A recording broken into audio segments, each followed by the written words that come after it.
அண்ணா புதுக்கோட்டை சொல்றா. உங்களுக்கு ஒரு விஷயம் தெரியுமா? என்னதுடா? நம்ம பையன் இருக்கான்ல. டேய் நமக்கு எதுடா பையன்? அண்ணே நான் சொல்றதை கேளுண்ணே. தினேஷ் இருக்கான்ல. ஆமா. அவனுக்கு ஆக்சிடென்ட் ஆனே. என்னடா சொல்ற? அவனுக்கு என்னாச்சு? டேய் அவனுக்கு என்னாச்சு சொல்லு, என்ன ஆச்சு? ஐயோ டேய்.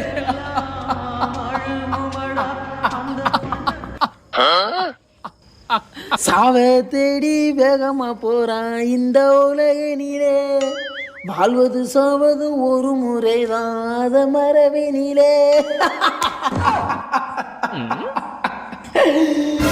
மெதுவா போடா ஸ்லோவா போடான்னு எத்தனை வாட்டி சொல்லிருப்பாங்க கிட்ட. அதெல்லாம் ஒரு கெத்து மச்சான். எவ்வளவு வேகமா போனாலும் அப்படி கண்ட்ரோல் பண்ண அப்படி தகத்து ஊசுத்தனமா பேசாதானே. அவன் நல்லா தானே இருக்கான். அவன் எடுத்துட்டு போனது ஓ வண்டியானே. அங்க அப்பளம் மாதிரி கிடக்கு. அண்ணே